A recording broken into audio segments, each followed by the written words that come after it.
नमस्कार, बहुत स्वागत है आपका। रात के 8 बज रहे हैं और आप देख रहे हैं न्यूज नेशन पर हमारी खास पेशकश बिहार चुनाव में हनुमान की एंट्री। आज हम आपको बिहार चुनाव में हनुमान कंफ्यूजन को लेकर बताएंगे। ये एक ऐसा कंफ्यूजन है जिसके बारे में पूरा देश जानना चाहता है। कहा जा रहा है कि इस बार के चुनाव में ये हनुमान कंफ्यूजन जिस तरह से सॉल्व होगा, हवा का रुख उस तरफ ही होगा। न्यूज नेशन की कई टीमें इस वक्त बिहार चुनाव की कवरेज में जुटी हुई हैं, लगी हुई हैं। हमने अपने सभी रिपोर्टर्स से बातचीत की है, उनकी बातों का विश्लेषण करके एक डिटेल रिपोर्ट आपके लिए तैयार की है। इस रिपोर्ट को देखने के बाद आपको बिहार में जीत हार की क्लियर पिक्चर का पता चल जाएगा। जब से बिहार चुनाव में प्रधानमंत्री मोदी की एंट्री का ऐलान हुआ है, पटना से लेकर हर तरफ हनुमान की कहानी जोरों पर है। इस चुनावी हनुमान को लेकर न सिर्फ बिहार की 10 करोड़ जनता भारी कंफ्यूजन में है, बल्कि लालू नीतीश जैसे दिग्गज भी हैरान और परेशान हैं। किसी को समझ में नहीं आ रहा कि हनुमान का सस्पेंस बिहार में कितना बड़ा है और इसका इफेक्ट कितना होगा।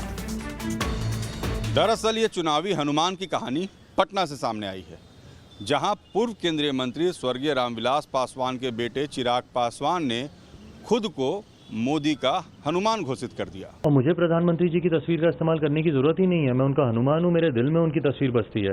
किसी दिन होगा तो छाती चीर के भी दिखा दूंगा कि मेरे दिल में मेरे प्रधानमंत्री बसते हैं। चिराग ने हनुमान बाण से न सिर्फ नीतीश परेशान है, बल्कि बीजेपी छटपटाहट में है।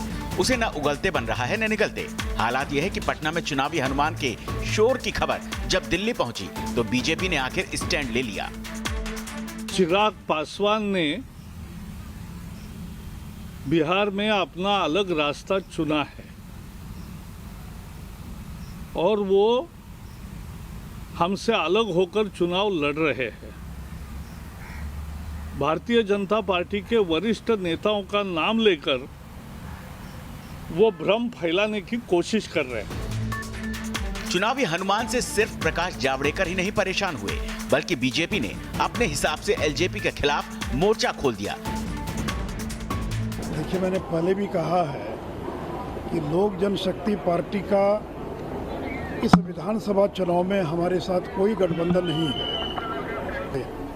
तो हमारा गठबंधन लोकसभा चुनाव में लोक जनशक्ति पार्टी के साथ था, लेकिन विधानसभा चुनाव में हमारा कोई गठबंधन नहीं है। और अभी हाल ही में झारखंड के अंदर जो चुनाव हुआ, उस झारखंड के चुनाव में भी जनता दल यू और लोक जनशक्ति पार्टी बीजेपी के खिलाफ चुनाव लड़ती रही।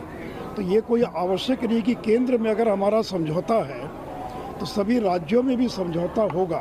यह प्रश्न कभी नहीं उठता है जब जदयू लड़ती है उत्तर प्रदेश से। लोजपा आज भी हमारे खिलाफ लड़ी हुई है झारखंड से। बिहार झारखंड एक है, झारखंड में भी वो हमारे खिलाफ लड़े हुए हैं। तो ये कोई प्रश्न नहीं है। एनडीए के 4 घटक दल यहाँ हैं और जो भी व्यक्ति नीतीश कुमार जी को मुख्यमंत्री मान रहा है वही हमारे साथ है। लेकिन इन सब से कंफ्यूजन कम नहीं हुआ, उल्टा बहुत हाई हो गया। वो कैसे, जरा इस ग्राफिक्स के जरिए समझिए। राजेंद्र सिंह 2014 में बीजेपी के CM candidate, Rameshwar Chaurasia BJP में राष्ट्रीय पहचान, उषा विद्यार्थी संगठन में दबदबा। इसमें राजेंद्र सिंह जो संघ के कैडर माने जाते हैं, 2015 में उनके सीएम फेस होने की चर्चा बहुत तेज थी। रामेश्वर चौरसिया भी कभी बीजेपी में राष्ट्रीय पहचान रही है। इस बार पार्टी ने जब उन्हें टिकट नहीं दिया तो वो चिराग के बंगले में पहुंच गए। उषा विद्यार्थी की कहानी भी ऐसी ही है। ऐसे 3-4 नाम ही नहीं, बिहार बीजेपी में जिन लोगों का टिकट कटा उनके लिए चिराग पासवान की पार्टी लॉन्चिंग पैड बनी हुई है। सिर्फ बीजेपी ही नहीं, बल्कि नीतीश कैबिनेट के भी कुछ लोगों का टिकट कट गया और अब वो एलजेपी से मैदान में है। बताया जा रहा है कि पूरे बिहार में अभी से 22 से 26 सीटें ऐसी दिख रही हैं जहां एलजेपी खेल बिगाड़ने वाली है। लेकिन मोदी के स्वयं वो हनुमान से बीजेपी और नीतीश की चिंता यहीं खत्म नहीं हो रही। चिराग ने एक दूसरा दांव भी चला है। वो क्या है, उसे इस ग्राफिक्स के जरिए समझिए। एलजेपी इसे सिर्फ संयोग बता रही है, मगर बिहार की राजनीति की थोड़ी भी समझ रखने वाले इसे खालिस सियासी प्रयोग मानते हैं। गौड़ा बौराम से राजीव कुमार ठाकुर को टिकट, एकमा से कामेश्वर सिंह को एलजेपी से टिकट, रघुनाथपुर से मनोज कुमार सिंह को सिंबल। ये नाम बिहार में एनडीए को परेशान कर रहे हैं, क्योंकि सबसे बड़ी वजह ये है। साल 2005 में 29 सीट और वोट प्रतिशत 12.62, 2015 में 2 सीट, वोट प्रतिशत 4.83। रामविलास पासवान नहीं रहे। चिराग पासवान पूरे दमखम के साथ बिहार के सियासी अखाड़े में हैं। फिलहाल उनके साथ दो सबसे बड़ा फैक्टर काम कर रहा है। पहला, पापा के नहीं रहने से इमोशनल फैक्टर, और दूसरा कास्ट फैक्टर। पासवान बिहार की राजनीति में करीब 4% हैं, लेकिन उनका प्रभाव 5 जिलों की 13 सीटों पर सीधा है और कम से कम 14 ऐसी सीटें हैं जहां वो बैलेंस वोट का काम करते हैं। लेकिन एक शैडो फैक्टर है और वो है वोट कटवा फैक्टर। एलजेपी के ज्यादातर ऐसे उम्मीदवार जो मुकाबले में दिख रहे हैं वो दूसरे दलों से आए असंतुष्ट हैं। कई पूर्व विधायक हैं, मंत्री हैं, यानी उनका अपना वोट बैंक भी है। अगर ऐसे में चिराग का वोट बैंक उनके साथ जुड़ता है तो खेल हो सकता है और चुनाव बाद चिराग हनुमान बन सकते हैं। लेकिन इंतजार 23 अक्टूबर का है, जब प्रधानमंत्री मोदी की पहली रैली होगी। इसी रैली में पता चलेगा कि मोदी इन सियासी राम हनुमान सस्पेंस पर क्या स्टैंड लेते हैं। Team news nation.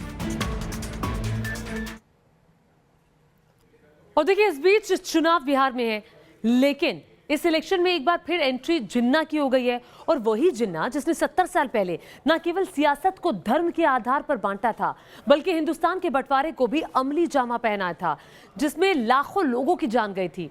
Bihar election में जिन्ना प्रेमी गैंग के उम्मीदवार को टिकट देकर कांग्रेस पार्टी गिर गई है, लेकिन पीछे हटने को अब वो तैयार नहीं है।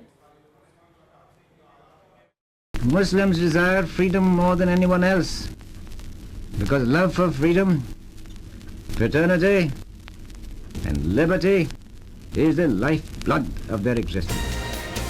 चुनाव में जिन्ना आइल बा, पूरा बिहार गरमाइल बा। जिन्ना जिन्ना और जिन्ना, ये वो जिन्ना है जो गाहे बगाहे भारतीय चुनावों में जागते जरूर हैं। और इस बार इनका मुहूर्त किया है देश की सबसे पुरानी पार्टी कांग्रेस ने। बिहार के चुनाव में कांग्रेस ने कैसे जिन्ना को प्रासंगिक बना दिया, उसका सबसे ताजा उदाहरण है ये चेहरा, ये शख्स। नाम है मशकूर अहमद उस्मानी। कौन है ये शख्स, ये आपको बताएंगे, लेकिन उससे पहले ये जान लीजिए कि आखिर जिन्ना का नाम कैसे बिहार के चुनाव में शोले की तरह भड़क गया है। कांग्रेस ने दरभंगा की जाले सीट से उस्मानी को टिकट दिया। टिकट तो आखिर उम्मीदवार को ही मिला था, फिर बवाल क्यों हो गया, उसके पीछे की कहानी अब समझ लीजिए। मशकूर अहमद उस्मानी अलीगढ़ मुस्लिम यूनिवर्सिटी का अध्यक्ष रहा है। उस्मानी पर 2018 में एएमयू के छात्र संघ अध्यक्ष रहते हुए अध्यक्ष के कमरे में जिन्ना की तस्वीर लगाने का आरोप लगा था और उस समय जिन्ना का महिमा मंडन करने को लेकर काफी बवाल भी हुआ था। जाले से जिसको टिकट मिला है वो जिन्ना का समर्थक है।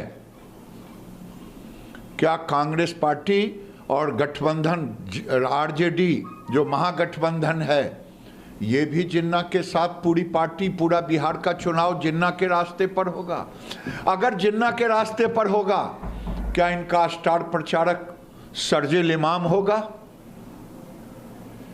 वोट के खातिर ये देश को कहां ले जाना चाहते हैं? बम्बई का जिन्ना हाउस डेमोलिश कर दिया क्या?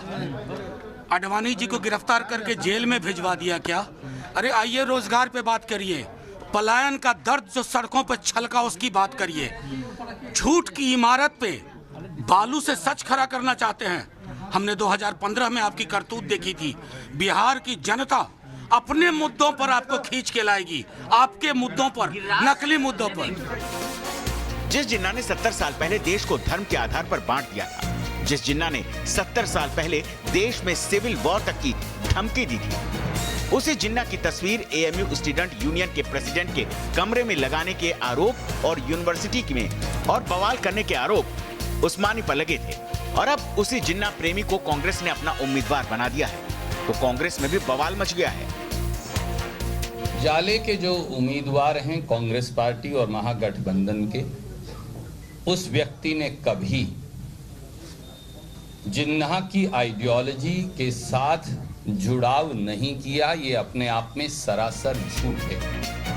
बिहार में कांग्रेस के हठीपन से जब फजीहत शुरू हुई तो कांग्रेस पहले बैकफुट पर आई, फिर सफाई के लिए खुद उस्मानी कैमरे के सामने आए। जिन्नावादी आदमी को फोटो लगाता है अपने ऑफिस में, केस हुआ है उस पर, अभी भी केस हुआ है, बेल पे है वो आदमी, और मदन मोहन झा बोलते हैं कि सोनिया जी के कहने पे टिकट मिला।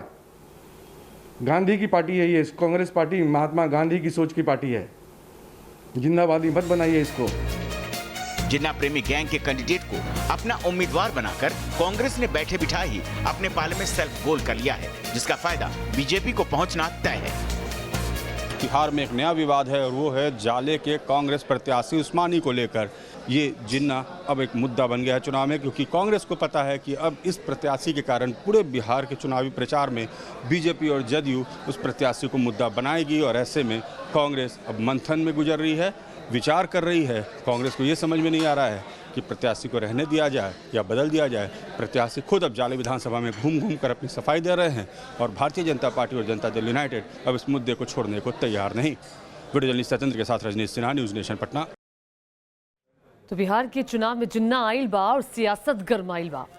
आगे बढ़ते हैं। बिहार के चुनाव जो है ये काफी संगीतमय भी हो गया है, क्योंकि इस चुनाव के साथ ही social media sensation Maithili Thakur ने भी अपना नया गाना लॉन्च किया है, जिसमें उन्होंने मिथिला विकास को उजागर किया है। देखिए जरा।